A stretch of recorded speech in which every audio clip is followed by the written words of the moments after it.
Over the course of the last few years, more and more rhythm games have been released. The overall trajectory of recently released rhythm games often focuses on mobile releases to reach a wide audience, with many of them supplemented by microtransactions, song packs, or gacha pull mechanics to keep revenue flowing and keep content going into the game.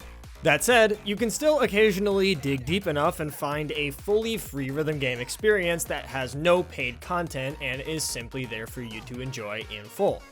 The most prominent game in this category is almost certainly Phygros, with its fully free model lasting many years now. When I last talked about Phygros, I mentioned that the game probably needed to add paid content to assist in development costs, but Phygros is still chugging along today, adding new content from huge prominent artists, getting major story updates, and even adding elements seen in more traditional paid rhythm games like unlock events.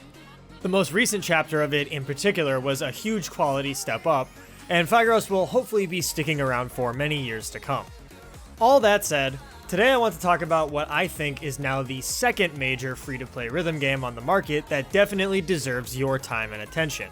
Vivid Stasis is a free rhythm game developed by Team Vivid Stasis, and is a 100% free rhythm game you can get on Steam. I first found Vivid Stasis after seeing a lot of buzz around the game's newest story update. I downloaded it expecting a small free rhythm game with some story elements, but what I got was a rhythm game paralleling many paid rhythm games in amount of content, depth of game systems, and quality of story. The game is more than worth your time, and I'm here to tell you why, so let's take a look at Vivid Stasis. Hey guys, it's the Patreon plug again. Just stopping in to let you know that if you want to support my channel, the best way to do it is on Patreon, which is going to be getting updated rewards soon. The main thing to know for now is that if you sign up for the hyper tier or above, you'll get early access to all my videos going forward. I'm reworking some of the other rewards as well, so if you're an existing patron or a new one coming in, stay tuned for an update there very soon. With that, let's get back to the video.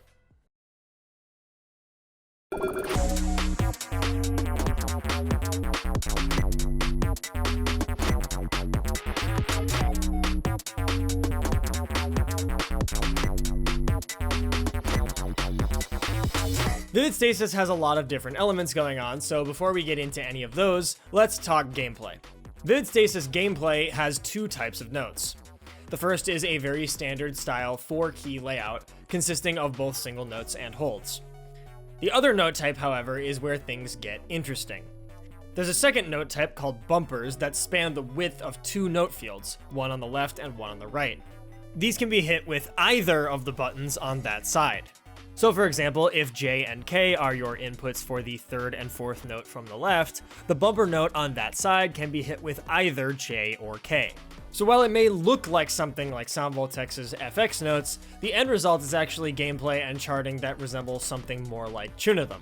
The game's lead developer refers to this style of gameplay as 4 keys over 2.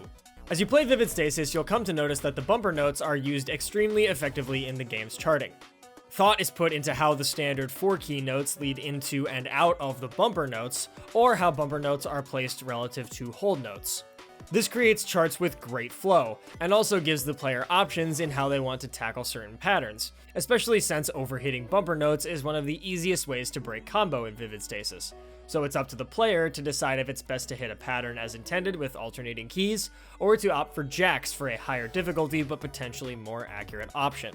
It lets you find your own way to approach each chart, and learning methods for certain bumper sections sort of reminds me of how Guitar Hero players will approach learning sections by creating and combining strategies together. I found it to be a very satisfying experience. With a strong but simple gameplay, Vivid Stasis is easy to pick up and understand, but the game holds a huge amount of depth to be found in the large amount of content and gameplay systems present. The game boasts a strong music selection, partially due to being a totally free game, allowing the developers to get songs they wouldn't otherwise be able to. Plenty of well-known rhythm game artists like Camellia, Silent Room, Tachinki, Frums, Ebimayo, and Akira Complex, and also a ton of good songs and originals from some lesser-known RG artists like Takehirote, Lundy, Wyvern, Enemy, and more I'm sure I'm forgetting. It is truthfully one of the strongest song lists I've seen in any rhythm game, and this one is totally free, with the songs all being simply unlocked in-game, either by progressing the story or buying them in the shop with in-game free-to-earn currency. The currency systems are handled pretty well, despite it presenting a small wall for players to progress. There are two types of currency in the game, battery and points, each used for the game's progression and unlock systems. Despite needing currency to unlock songs being something you have to deal with, one of my favorite things is that the game has a system for target grinding specific currency to make it faster. While the game starts off with a basic play mode where you can't fail out, it also has many different clear meters for you to try. Two of the meters available, performance and charge, will target points and battery respectively, and reward you with more of that currency for clearing a song with that meter. This allows you to target farm the currency you're looking for while you play, which is a great quality feature for a game with two different currencies. And if you're feeling slightly bold, you can try Harmony Gauge, which will give you more of both at the cost of a slightly more difficult gauge than charge or performance, or Ultimate Gauge, requiring the player to full combo the song or fail. Battery is used for story progression along the node system, and points are used for shop unlocks, allowing you to purchase and play singles as you acquire points. I found progressing and unlocking songs via this currency system to be quite easy and generous, and I think I only ever had to stop and grind for some currency once or twice, and it didn't take that long. Especially for the game being free, I think it's a perfectly fine system to have. The game has a quite fleshed out difficulty curve going from 1 to 15, with 15 honestly being insane. I found that there was more than enough content and difficulty to leave room for practice and improvement, with the game facilitating that as well. The game features an arcade rhythm game style rating system, awarding you an aggregate rating for your best plays, and features different rating brackets encouraging players to improve and increase their rating over time. Vivid Stasis overall just features lots of quality elements that make the game feel very premium despite being a totally free game.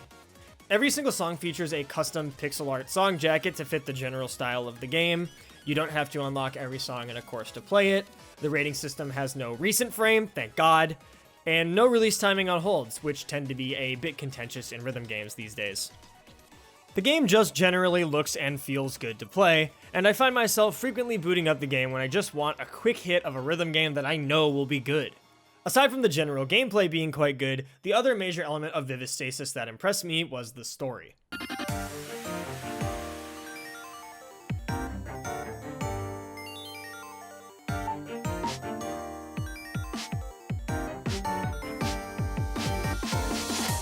Most of Vivid Stasis' design is structured around the story mode. You're intended to play through it both to see the story and also to unlock content that you can't get elsewhere in the game by unlocking nodes with the battery currency. The story follows a girl named Saturday and her friends on a journey to find Saturday's missing sister.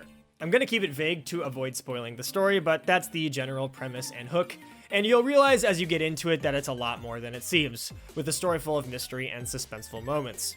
I found the overall writing of the story to be good, if not some spots slightly slow-paced, but truthfully that's my preference. The visual novel sections are complemented by stylized, pixelated backgrounds and ambient sound design, which is a nice touch, even if it can be sometimes a little bit funny. Sorry I didn't mention it sooner. Why didn't you tell me it was Chio, Sat? You know I know her. Oh yeah, I guess you would. Sorry, it's been so long since I saw her that it completely slipped my mind. Holy fuck, ambulance!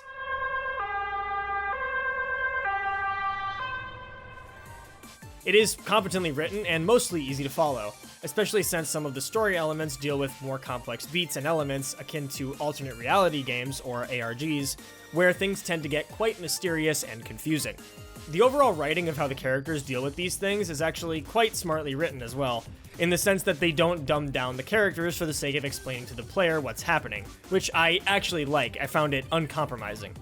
The characters know what a date code is, they know to look for things in a website's HTML, and it's communicated as if these are just normal things that they understand how to do. I found the comedic moments quite well written as well.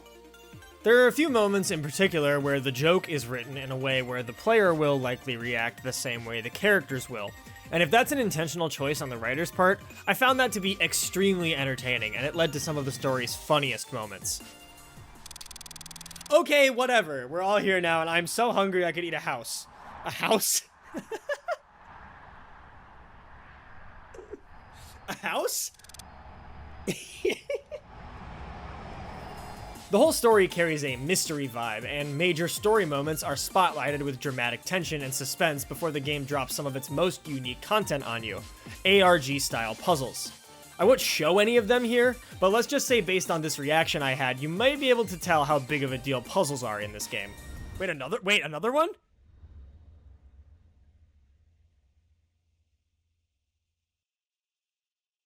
Oh no, there's another puzzle! Oh no, bro. Oh no, bro. There's another oh no.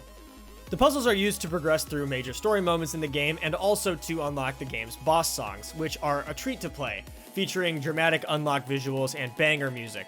The songs themselves seem to be well themed after the story as well, making the whole experience of unlocking a boss song at a story climax moment through a puzzle feel very cohesive.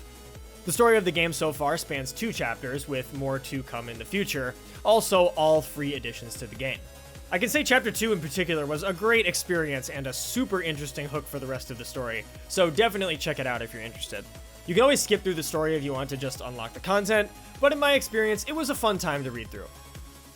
Vivid Stasis is impressive in the amount of ways it's willing to interface the content in the game with the story, and that actually goes outside of the game slightly as well. The developers have leaned into the ARG elements of the story by hosting actual ARGs for the community to solve and reveal announcements for upcoming content for the game, something that I think is a super novel way to get your community involved with the game outside of playing it. I just participated in the most recent one for the reveal of the Chapter 0 story update, and it was a ton of fun seeing the community come together to solve puzzles and unlock the reveal. Shout out to the Gothic alphabet for the part I was working on. Vivid Stasis has a ton of interesting content coming up other than Chapter 0. The team is currently building up to an event called Final Landing to add the final 5 songs to the in-game shop, featuring special unlock conditions for the event where the 5 songs are added to the game over the course of a month. The Chapter 3 story release is also being teased, as well as a collab with 7th Beat Games, and a few other updates coming up. So the game is really full steam ahead, and right now is a great time to get into the game and prepare yourself for all the content coming up. The developer is even starting work on another game as well, known as Polymorph Project, so if you're already a player of Vivid Stasis, be sure to stay tuned for updates on that project since that game will actually be paid. It'll hopefully be a great way to support the developers of a super fun free game. Vivid Stasis really surprised me. There are loads and loads of rhythm games out there fighting for players' attention, especially these days, but Vivid Stasis really grabbed me after trying it just once. After my first stream, I played it for like 10 more hours off stream before I decided I needed to tell people about it. I've maxed out my currencies, and I'm super excited to check out the upcoming updates. The amount and quality of content you get in Vivid Stasis is baffling, and there's really just literally no reason to not try it. It's free. Go get it on Steam now and dive into a fantastic, fully free rhythm game experience. Thanks for watching. Check out my Twitter, Twitch, and community Discord. Links are in the description below. You can also check out my Patreon if you want to support my content. If you like this video, don't forget to like and subscribe, and I'll see you guys next time.